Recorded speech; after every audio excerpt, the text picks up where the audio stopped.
So, you have a movie for me? I am a collector. Australian legends! Funny segments.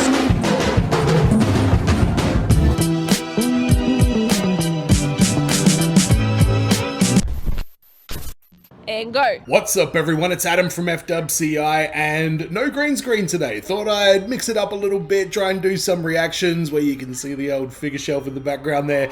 But this is the reaction for Hawkeye Pitch Meeting from Screen Rant and Ryan George. I personally love the Hawkeye show. If you've been subscribed to the channel, you would have seen my reactions going up, checking it out. So if you haven't seen those, go check them out because, I got a bit of joy out of that show. Some things in it were a bit weird. I have a funny feeling we're going to see Ryan George talking about the incident with the owl and the truck. I'm curious to hear what he has to say about Kingpin, because Kingpin was pretty goddamn awesome. But this was a great show. I'm keen to see the pitch meeting, so let's jump right into it. Subscribe if you're new, hit the like button. Let's check it out. You Marvel series for me? Yes, sir, I do. I was thinking we could do one about Hawkeye. Oh yeah, that sounds good to me. Which one were you thinking? Thor? The Hawkeye. Yeah, well, I mean, that's subjective, right? Because they all kind of are. Clint Barton, Jeremy Renner, that's the one Hawkeye. Oh, I thought you were saying hot guy. Okay, this meeting makes a lot more sense now. Okay, great. Wow, well, it's gonna be cool to finally see him as the lead in a project. Yeah, you know it, sir. Well, one of them, definitely top two. Oh, yeah, because technically another main character other than Hawkeye is gonna get more screen time than Hawkeye in the Hawkeye show. That's right. Well, okay then. So who's this other character? Well, her name's Kate Bishop, and when she was young, she saw Hawkeye jump off a building, so she was like, wow, I want to do that. Oh, God, that is super dark. No, like in a superhero way. Oh, okay, gotcha. So after the Battle of New York, she gets super good at archery and fighting because she wants to be just like Hawkeye. Very exciting. And so now she's 22 and her super rich mom, Eleanor, is gonna get married to this seemingly sketchy guy, Jack. Okay. And then at this big gala, Kate sneaks into... Man, how much did you guys love the turn with Jack, that it turns out he was some clueless millionaire who had a, fetish for swords? Is that the best way to put it? To this black market auction going on in secret. What kind of stuff are they auctioning? Oh, they've got a bunch of crazy stuff, like Hawkeye's gear from when he was Ronin, when he was killing a bunch of criminals. Oh, yeah. And so then this gang called the Tracksuit Mafia busts in to steal this watch, and Kate puts on the Ronin costume and kicks some butt. Oh, wow, wow, wow. Wow. And then one of the tracksuit guys finds the watch, but this dog starts biting his leg out of nowhere. Just randomly attacks this guy? Why'd he do that? Because this man's a bad guy and the dog's a good boy. A very good boy. And so then Kate's gonna rescue this dog from traffic and then feed him pizza the whole show. So she rewards the dog with diarrhea. She does, yeah, that's a lot of cheese for a dog for sure. So anyway, since Kate caused a bunch of commotion while wearing the Ronin costume, there's a news report that Ronin is back. Okay, so the Tracksuit Mafia tracks her down. Oh boy, these guys sound scary. Yeah, except no, they're basically cartoons. Oh, they are. Yeah, they just give off this very dumb, wacky, cartoony, violent vibe, like Arnold Schwarzenegger in that Christmas movie he did, Jingle All the Way. No, they just make normal walking sounds.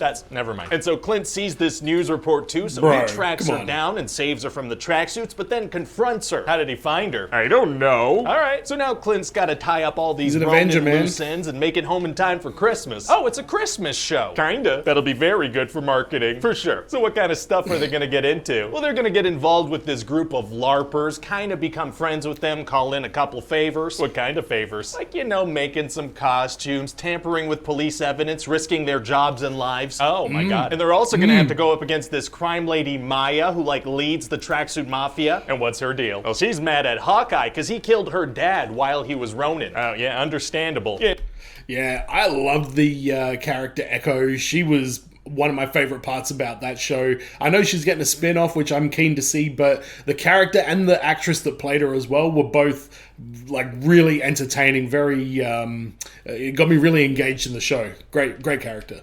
And she's got this number 2 guy with her, and this guy is not Kit Harington, okay? It's not him, it's a totally different guy. Kind of weird to specify, but yeah, all right. And we're gonna keep teasing that Maya works for someone mysterious. Oh.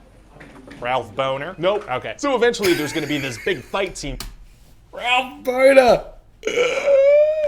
Oh no! Oh, that is a great punchline, man. People were like, who is gonna be Quicksilver in WandaVision? Ralph fucking Boner. Jesus Christ. between Clint and Kate and Maya and Yelena. She's from the Black Widow movie. She sure is, sir. Well, it's gonna be hard for Kate and Clint to get out of that situation. Actually, it's gonna be super easy. Barely an inconvenience. Oh, really? Yeah, after a certain amount of fighting, they both just they just run away. Why? Oh, the episode's over, sir. Oh, okay. And so Clint tells Kate, you know, you gotta go home. This is too dangerous now. There's a Black Widow assassin after me. Wow, yeah, I guess he doesn't want to put her in danger. Exactly. So he goes to sleep on the couch of a LARPer guy he knows. So it's okay to put that guy in danger? It is, yeah, got it. So eventually Clint is gonna explain the situation to Maya, so she's gonna stop trying to kill him. What's the explanation? Well, he was kind of being manipulated by her boss while he was just mad with rage. Okay, he was just following orders. Well, let's for sure not phrase it that way, but yeah. Yeah, good call. So anyway, then we're gonna reveal that Kate's mom is actually the one who hired Yelena, and she's working for Kingpin. He's from that streaming show with the completely different vibe. He sure is, sir, and he's the mysterious guy that Maya is working for too. Amazing. So in the final episode, there's gonna be a bunch of crazy action going on around Rockefeller Center. What kind of action? Oh, well, like Clint gets stuck up in the giant Christmas tree, so Kate knocks it over to get him to the ground. That seems like it could have easily killed him. Yeah, but it doesn't, because he's one of the main characters. Right, and then they're gonna use a bunch of trick arrows to fight a bunch of cartoon characters. Very wacky. Extremely, sir, and they're gonna use a Pym arrow to turn this truckload of bad guys tiny, and then an owl is gonna fly away with them. Oh my god. Yeah, pretty funny, right? That's I feel like that's one of the most horrifying things that's ever happened in the MCU. But like also funny though. That owl is gonna eat those guys. Kind of a cute moment though. That owl is gonna pick apart their flesh with its little beak. Yeah. Oh, gee, what a horrible way to die. Oh, I'm gonna have nightmares. Okay, yeah, maybe let's not think about that one too much then. Oh, okay. Okay, great. That gets dark very quick. Ignoring gruesome owl-related deaths is tight. Anyway, so then Kate's gonna go up against... I wonder, are we going to see those guys show up again down the track? Is Kate Bishop going to be somewhere and these two, like, grizzled Russian guys that somehow managed to get themselves, you know, back up to the normal size and have just been, like, wanting to come after her? I feel like they would then job those guys out. She would just take them out in a second. But I hope they do call back to that, because that was messed up. Kingpin and somehow not explode when he hits her. Very resilient. And Kate's mom is gonna sneak up on Kingpin in a car going 70 miles an hour. How'd she manage to sneak up on him in a car? By being off screen until suddenly she isn't. All right, and then also Yelena wants to kill Clint because she thinks he's responsible for Natasha's death. So what's Clint gonna do? Explain that situation as well. A lot of communication-related conflict going on. Oh yeah, a ton. People should talk more, you know? They should, yeah. Hey, shouldn't there be a bunch of police around? Like the Rockefeller Christmas tree fell down, people are fighting, cars are crashing. Yeah, definitely. Yeah, anyway, so then one cop does show up and he arrests Kate's mom because she murdered a guy in the first episode. Oh, and does the cop also arrest Kate for knocking down the Rockefeller Christmas tree? He doesn't, no. Huh. Might be considered terrorism. So then Kate goes home with Clint for Christmas and they have this nice moment where they absolutely ruin his barbecue together. What? Oh, and also Maya's gonna shoot Kingpin. Oh. But it happens off screen, you know, and if you don't see a character die, then, you know, maybe they're not dead. That's true, right. And, you know, if you do see them die, maybe that was just a Skrull and the real one's still alive. Right. And, you know, if it wasn't a Skrull, maybe it was a version from another universe and the real one's still alive. And, you know, if they weren't from another universe, maybe the characters can get more Pym particles and time travel and save them from dying. Wow.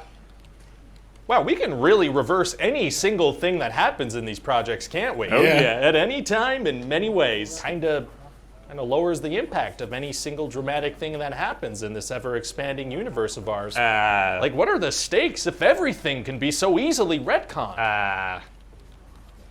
Would it make you feel better if we made another spin-off show? That could make money. Oh, I love spin-off shows and money. Okay, let's do it. Okay, great. Yeah. And rest in peace to Bob Saget as well. I'm just about to record another video with some stuff from him. Yeah, that was a good point. There was a couple of little things in there, and I guess that's that just suspension of disbelief kind of thing that just comes with the territory of this sort of genre of TV show. But I really, really liked Hawkeye. Again, Kingpin being introduced was awesome. I hope we get to see a lot more of Kingpin in the MCU. Echo, fantastic. Kate Bishop was really good. Yelena's whole role in that was, fantastic as well. Her and Kate with their little back and forth was, one of my favorite, sort of bromance moments, I guess we'll call it. Bromance moments. That's the kind of stuff that I want in my MCU, is to see characters team up. Like, let's just do that kind of stuff as much as possible. So let me know in the comments what you guys thought about Hawkeye. Go check out my Hawkeye reactions if you haven't already. And again, let me know what you think about the new decorum with no green screen. Put it this way, the bad thing with the green screen is no fancy effects. The good thing is I can wear the Von Bitter shirt as much as I bloody well want to. You can get it jumping. You can get it thumping. You can get it any old how. Matter of fact, I've got it now. Von Bitter. Ah yes, Von Bitter. For those who don't understand that joke, just let it wash over you. But that's gonna do it. So as always, be well, stay safe, look after your friends. See you in the next video. Peace.